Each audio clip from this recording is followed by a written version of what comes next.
একটা কবর উপরে তাঁবু বানাইস, শুইছে আরে দেখে যে মাটির নিচে মৃত ব্যক্তি, মুর্দারে সূরা মুলুক পড়ে 29 বার, আর প্রথম সূরা হইল সূরা মুলুক, এটা পড়ে। হেমিয়া ভয় পায় নাই।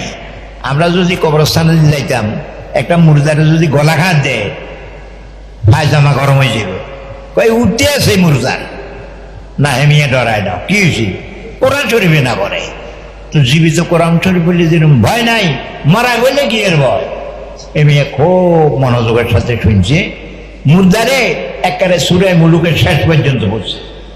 কিও মরে গেলে সূরা মুলুক পড়লে লাভ নাই, সূরা মুলুক পড়লে দুনিয়াত পড়তে হয়। এই জন্য দুনিয়াত লাভ হইয়া মরানো মরে হেমিয়ে বলে না। সকালবেলায় রাসূলের কাছে যাইয়া কয়, হুজুর এই যে মিয়া কবরে সূরা মুলুক পড়ে কি লাভে পড়ে? তো রাসূল বলেন, সূরা মুলুক যে পড়ে, সূরা মুলুক যে এসাস পড়ে শুইবার সময় পড়ে, পড়বেন তো ইনশাআল্লাহ?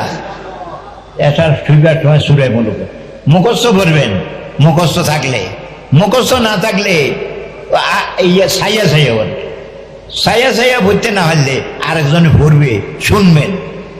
তো এই নবীজির কয়, হুজুর এ মিয়া যে মরণের পরে সূরা মুলুক পড়ে কি লাভ? এ মিয়া দেখছে। তো রাসূলুল্লাহ কয়, ইকরাউ সূরাতা তাবারাকাল্লাযী বিয়াদিহিল মুলক। এ আমার উম্মত, তোমরা সূরা মুলুক পড়িও। কি?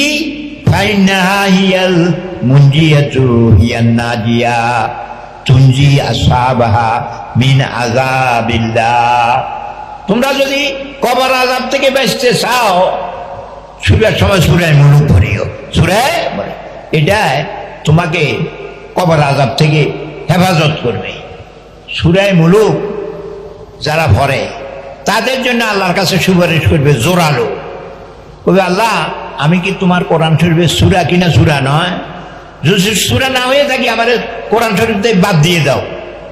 আর যদি আমি তোমার কোরআনের সূরা হয়ে থাকি, এই মিয়াদে প্রতিদিন আমার শোয়ার আগে দিয়ে হইতো, আমি তাকে বেহেশত দিতেই হবে। বাবু রে, কি কারবার! নবীও দেন না করতে হইতো না। আল্লাহর সেবাত দাও, আল্লাহর সেবাত কোরআন দিয়েই করতে হয়েছে। হয়তো আমার বাদ দিবা কোরআন শরীফ থেকে, না হইলে মেয়ের বেহেশত দিবা। আল্লাহ কি উত্তর দেয়? এটা সূরা মুলুক, আজীবন ধরে তোরে কোরআন শরীফের সূরা রেখেছি, তোরে কি বাদ দেওয়ার জন্য রাখছি নাকি? আমি যারে বেহেশত দিতে কয় আমি তারে বেহেশত দেব।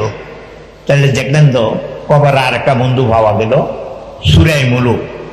কোরআনের কবর আর একটা বন্ধু পাওয়া গেল নামাজ, আয়াতুল কুরসি।